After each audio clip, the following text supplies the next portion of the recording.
Hey guys, in this video, we're going to be talking about 5 US companies who have already increased their dividend in 2023. If you like this type of content, please drop a like on the video and hit the subscribe button in the bottom corner of the channel. It really helps me out and really helps these videos reach more people. Okay, so getting into this one. The first stock that has already increased their dividend in 2023 is Diageo.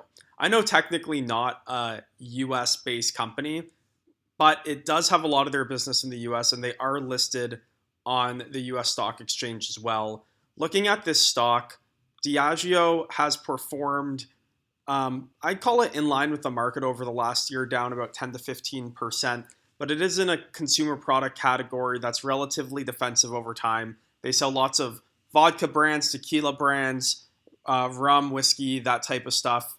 I believe they also own a couple beer brands like Guinness would probably be their biggest one, but definitely entirely in the alcohol space.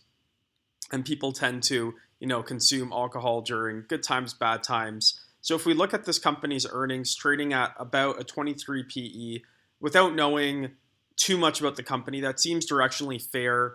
A slight discount to some of the top consumer products companies, whether that be PepsiCo, Coca-Cola, which I think is reasonable for this company.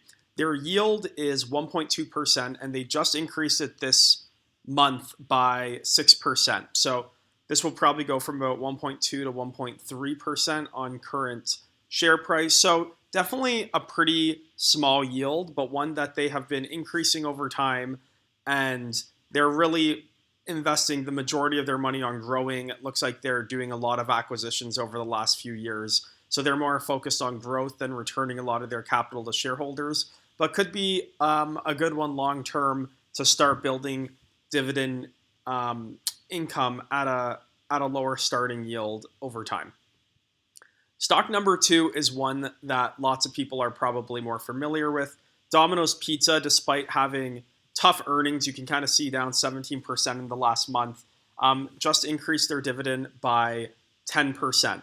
Companies trading at a 23 to 24 PE, getting closer to a range that I find it to be more and more attractive given how strong their history is. But their starting yield is still 1.5%, despite increasing it 10%. So this might go up to 1.6 to 1.7. Still an under 2% starting yield even after the increase.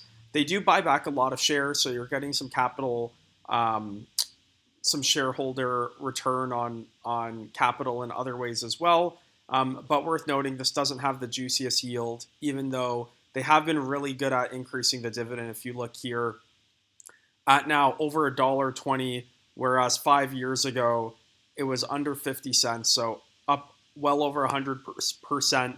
And if I look 10 years ago, it's at 20 cents, so up 500 to 600% versus 10 years ago. Really strong growth over time.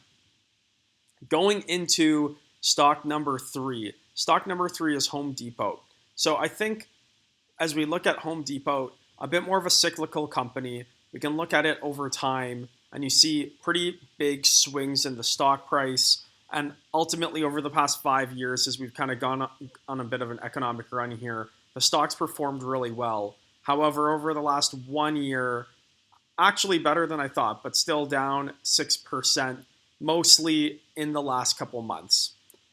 If we look at their starting yield, they're actually over 2.5%, and they just increased the dividend 10% more, so it'll probably be closer to 2.75%. PE in the high teens, and I think we've just seen in the past when the economy goes down, we see pretty big hits to earnings per share for these types of companies. So some risk may be priced in that if their EPS goes down by 15, 20, 25%, the P to E ratio may be in the low 20s instead of the high teens.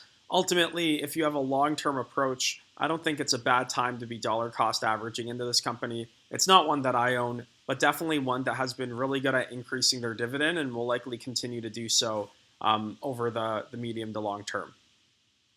The fourth stock that has increased their dividend this year already is eBay. And I'll be honest, this one caught me by surprise a bit. eBay, over the past 5 years, has been essentially flat, went on a huge run with all of those e-com companies during COVID, but has come all the way back down. And I really didn't know that eBay was a very strong dividend payer, dividend grower, but they're almost at a 2% yield. They just increased their dividend by 13%. And as I look back, it looks like they have been increasing their dividend pretty substantially year over year for the last 3-4 years. So 2019 to 2020, that's about 15% growth, then another low teens dividend growth. Then this one here is a 20% increase from 21 to 22, and now this is a 13% increase. So about a 15% CAGR on dividend growth over the past 4 years for eBay, and not paying too shabby of a yield, almost at 2% there. So this is one that definitely took me for a surprise that they are a double-digit dividend grower over the medium term, and one that I'll keep a closer eye on, even though I feel like this space is very competitive, high flying, maybe not as stable as some of the other dividend growth companies that I would rather put my money in, but definitely one that I kind of recently discovered here as I was looking at these stocks. And the fifth stock that just increased their dividend is gaming and leisure properties. So this is one that I think just hit an all-time high looking at the 5-year chart, about $54 a share. Really impressive to be growing 63% over the past 5 years, while primarily being a dividend play.